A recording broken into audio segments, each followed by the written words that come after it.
sebenarnya sesuatu yang harus sebenarnya kita selesaikan dengan jujur, dengan adil, dan juga dengan tanpa rekayasa. Diakui bahwa memang peristiwa ini melibatkan siapa komandannya, siapa yang terlibat, ada banyak. Terbuka saja, kan mereka juga punya kuasa. Kita juga nggak bisa apa-apa juga kan. Apa yang terjadi? Cobalah jujur gitu loh maksudnya. Terbuka gitu. Jangan kita lagi-lagi ditunjukkan pengadilan yang tidak menunjukkan keadilan. Setelah kasus Habib Rizik, kasus kerumunan Petamburan yang kemarin, kemudian Megamendung, kita ditunjukkan gitu loh, perlihatkan ya. Menurut saya itu aib ya. Apa itu? Pengadilan tidak mewujudkan keadilan gitu.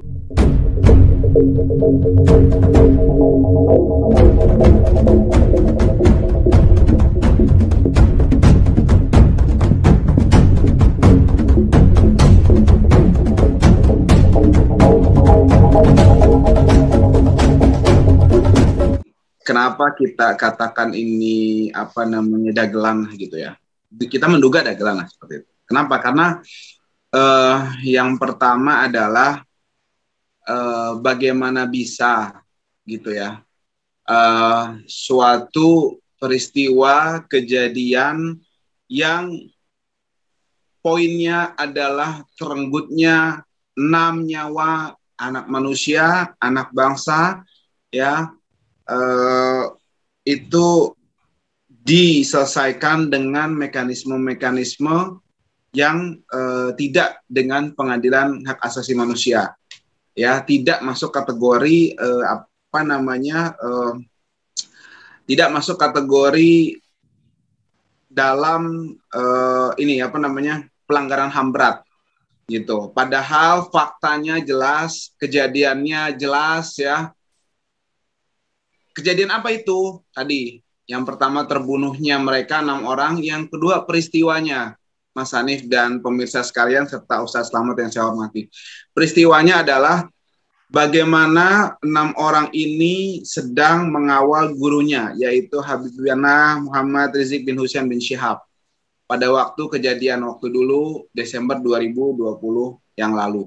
Nah, mereka sedang mengawal, kemudian tidak ada pemberitahuan, informasi bahkan hingga keesokan harinya gitu. Tidak ada informasi keesokan hari sebelum zuhur ya. Kejadian sebelum zuhur, waktu itu sebelum zuhur itu tidak ada kepastian siapa pelakunya. Ya, siapa yang menguntit, memepet, kemudian provokasi, kemudian di jalan mengejar-ngejar dan akhirnya hilang satu mobil itu isinya 6 orang syuhada.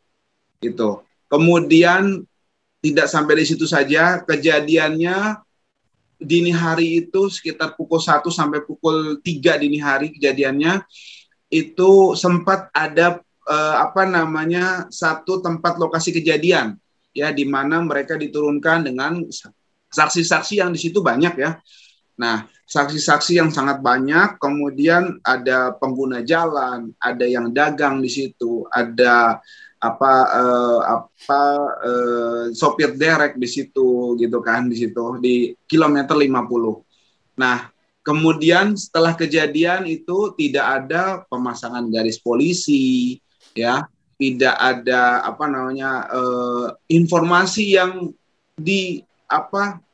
disebarluaskan atau diinformasikan oleh pihak terkait sehubungan dengan hal itu pada saat itu ya.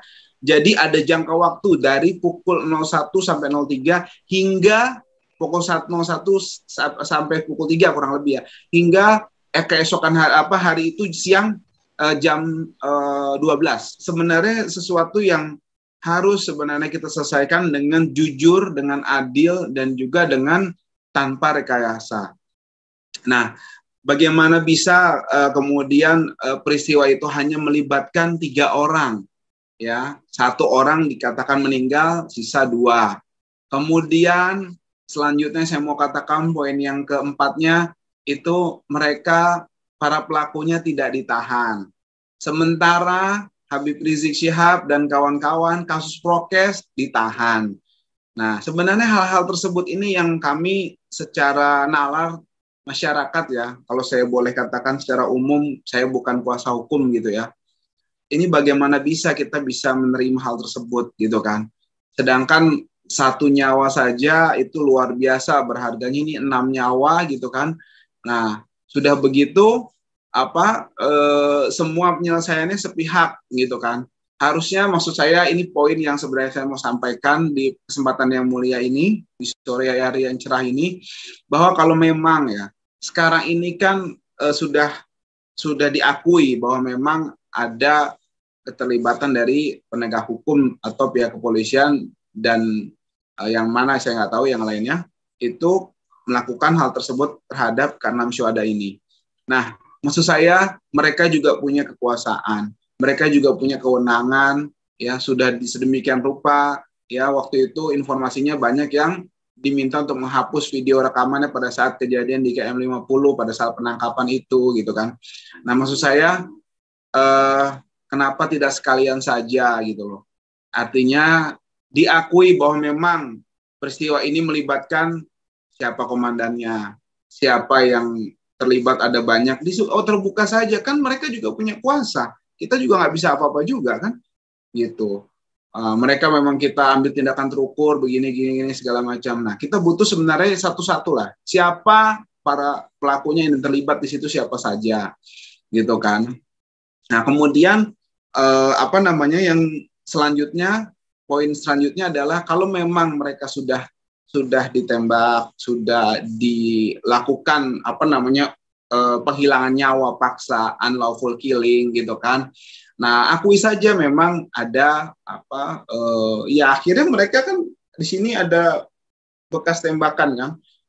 Jelas semuanya di sini hampir semuanya. Nah, apa yang terjadi? Cobalah jujur gitu loh, maksudnya terbuka gitu. Mumpung sedang berkuasa kan begitu kan, sedang memiliki kewenangan gitu.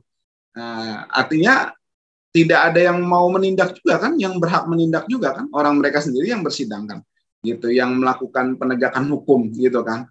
Maksud saya sekalian aja gitu kan, diakui apa yang terjadi, bagaimana sesungguhnya peristiwa itu terjadi, jujur apa adanya, sehingga pihak keluarga dan juga rekan-rekan yang serombongan dengan syuhada itu mengamini ya memang betul itu kejadian yang masuk akal. Seperti itu loh. Masyarakat juga menerima penjelasan yang masuk akal, tidak berubah-ubah. Hari ini senjata rakitan, besok senjatanya asing. Hari ini tembak menembak, habis itu tidak ada tembak menembak, habis itu macam-macam lah, berubah-ubah lah gitu lah maksud saya. Nah, maksud saya mumpung berkuasa, mumpung sedang ada kewenangan, ya udah dibuka aja gitu. Toh juga kita nggak bisa apa-apa. Apa Ustadz Slamet atau Ustadz Hanif mau nangkap, mau ini kan nggak bisa juga kan? Udah terjadi juga, akui saja gitu loh. Kalau nanti pas tidak berkuasa terungkap, akan repot. Nah, mendingan sekarang udah selesai, ditutup gitu kan, dah. Itu enaknya kenapa? Ini yang saya terakhir saya mau sampaikan. Nanti syukur-syukur ada kebesaran hati dari mereka, gitu kan? Kebesaran hati dari para pelaku, para yang terlibat di sini semuanya, bahkan yang menyetujui, yang membuat opini, semuanya gitu. Nah, artinya selanjutnya kita harapkan ya minta kerelaan kepada keluarga, minta maaf, selesai. Gitu loh. Tadi makanya Pak Ustadz Slamet tadi mengatakan kan penyelesaian tidak dari pendekatan hukum saja. Betul, saya setuju dengan itu. Mari kita pakai pendekatan kemanusiaan, gitu kan. Beri kita sesuatu yang memang bisa diterima oleh akal sehat, gitu kan. Yang fakta, jujur itu adanya di sanubari, di hati nurani kita. Kalau mereka jujur, seorang jujur, kita tahu nggak mungkin bohong kok, gitu kan. Nah, kalau berubah-ubah ya kita tahu lah, apalagi di situ kan penjelasannya kadang nggak masuk akal gitu kan, atau apa. Nah, itu maksud saya jangan seperti itu jadi terlihat aneh gitu kan. Nah, jujur apa adanya gitu kan, kemudian dibuka semuanya gitu kan, memang kita melakukan itu. Nah, setelah itu terserahkan mereka juga yang punya hukum, mau dibebaskan suka-suka aja gitu loh maksud saya. Nah, keluarga korban kami minta kerelaan, keridoan, minta maaf, minta ampun, clear. Apa yang mau ini? Semuanya senang, ya nggak? Nah, maksud saya tuh juga 6 syuhada ini saya beritahu ya beberapa mimpi dari rekan-rekan para syuhada itu. Mereka itu ada yang rekan-rekan kita yang masih hidup tuh, yang apa namanya, teman-teman korban yang di mobil lainnya ya, gitu maksudnya, teman-teman syuhada itu yang dekat sama mereka itu bermimpi mereka sedang ada pelaminan, mereka sedang memberi pesan baik-baik saja, tenang saja, kita di sini senang semuanya. Masya Kita yang Allah. mengakhiri akhirat, yang meyakini akhirat, percaya itu artinya mereka sudah senang di sana. Kita nggak usah risaukan gitu loh. Justru kita nih yang di sini risaukan. Yang pertama adalah kita ada di pihak mana. Itu aja. Anda di pihak mereka yang jahat atau di pihak kita yang benar gitu loh. Ada nggak kesempatan yang jahat ke yang benar? Ada. Jujur, terbuka apa adanya, bicara gitu loh. Nah, setelah itu minta keredoan dan kerelaan.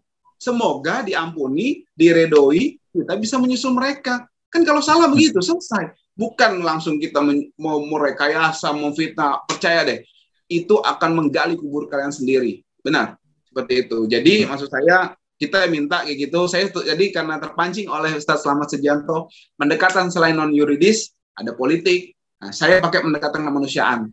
Akui semuanya, buka semuanya, kemudian kalau besar hati, minta keridoan, kerelaan, selesai. Gitu loh.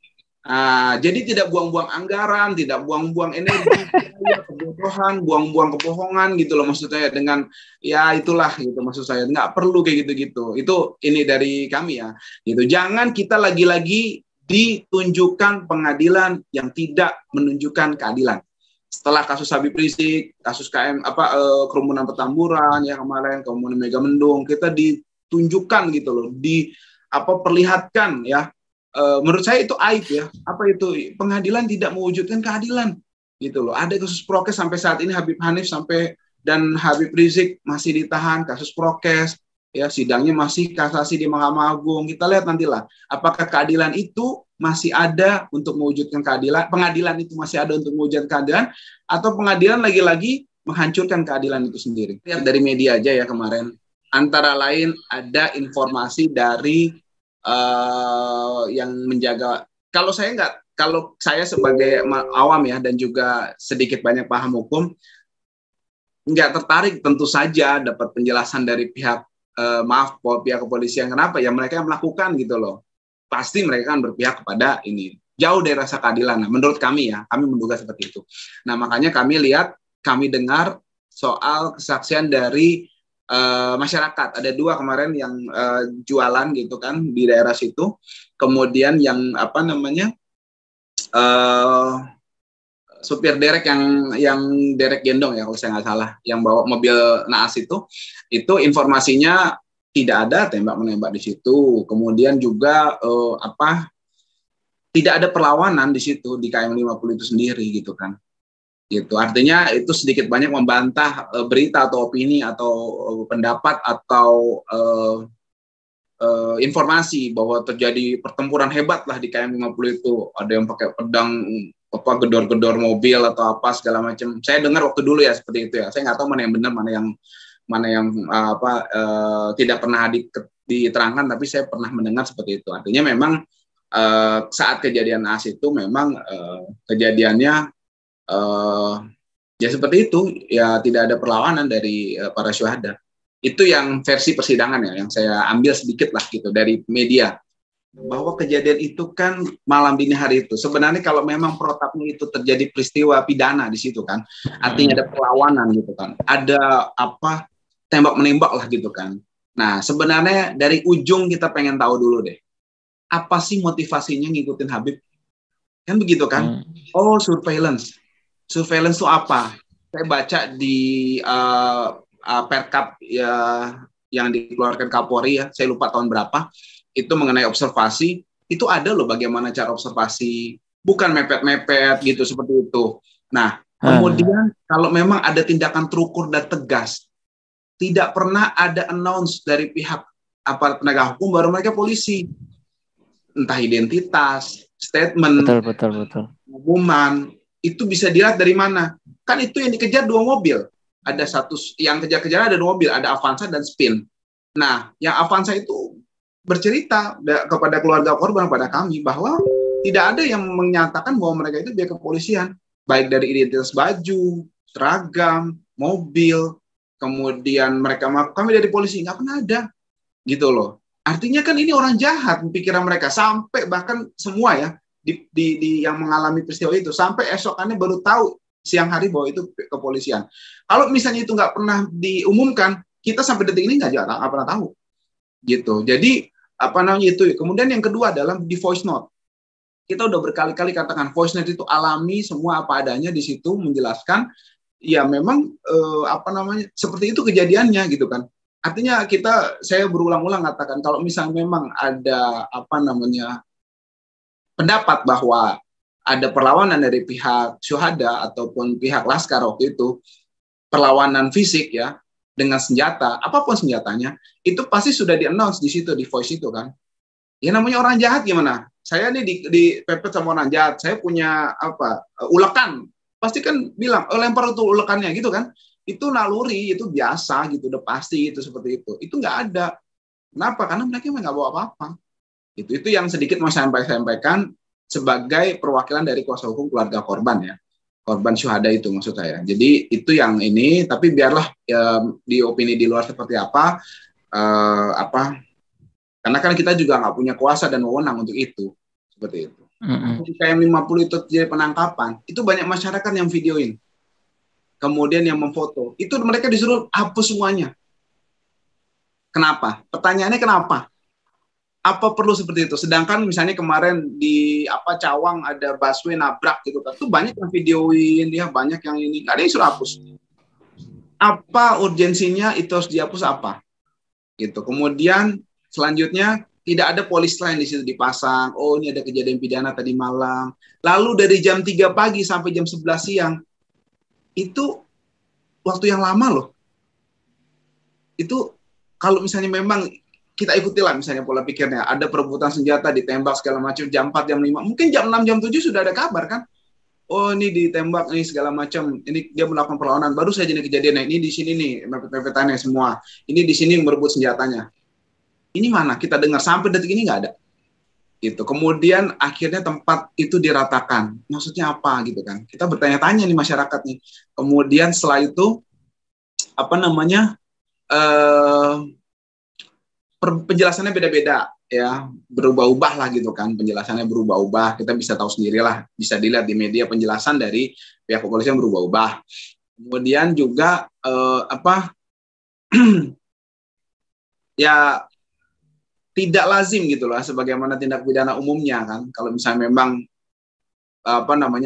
ada tindak pidana kan di situ harusnya cepat gitu kan. Kemudian ada investigasi terkait hal tersebut. Ini nggak ada, hilang senyap semuanya.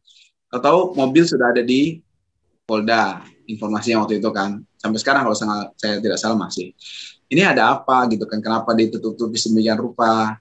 Nah, maksud saya tadi makanya ayo kita terbuka saja gitu. Ya, langkahnya yang pertama adalah kita tidak henti-hentinya menyuarakan opini dari pihak keluarga korban, kemudian dari kuasa hukumnya, kemudian dari masyarakat pecinta keadilan, dari para ulama, ustadz, habaib, dan semua pihak yang memang punya kepedulian terhadap tegaknya hukum yang berkeadilan di Republik ini, yang memang kita pro kepada amar ma'ruf dan menolak kemunkaran. Saya kasih contoh bahwa kemarin perwakilan ulama Banten menyambangi Komisi 3 DPR yang membawahi hukum dan HAM. Nah itu mereka menyampaikan keluh kesahnya, salah satunya terkait dengan KM 50 ini. Disampaikan gamblang penjelasannya lengkap gitu kan, dan juga substansinya jelas mengenai aduan suara hati masyarakat ulama yang melihat ketidakadilan antara lain dalam peristiwa KM 50 ini. Kemudian yang kedua, informasinya dari TP3 terus akan follow up ini untuk menginternasionalisasi masalah ini dari pidana internasional ya, pelanggaran HAM gitu kan, yang pelanggaran berat yang memang terjadi di sini di peristiwa KM 50 ini, hingga perdata internasional. Itu mekanismenya dari TP3 yang lebih menguasai. Di sana banyak ahli-ahlinya yang memang sudah biasa untuk memproses terkait dengan pelanggaran HAM berat ke beberapa yurisdiksi internasional, antara lain seperti United Nations Human Rights dan semacamnya gitu.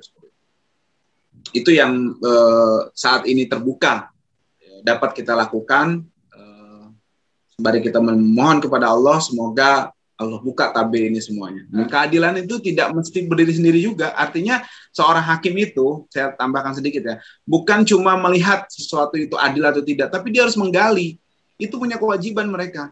Gitu. Artinya mereka tidak bisa diam kalau ada kemunkaran lalu pasif seperti itu. Tidak bisa, itu masuk ke yang satu langkah kakak juga seperti itu.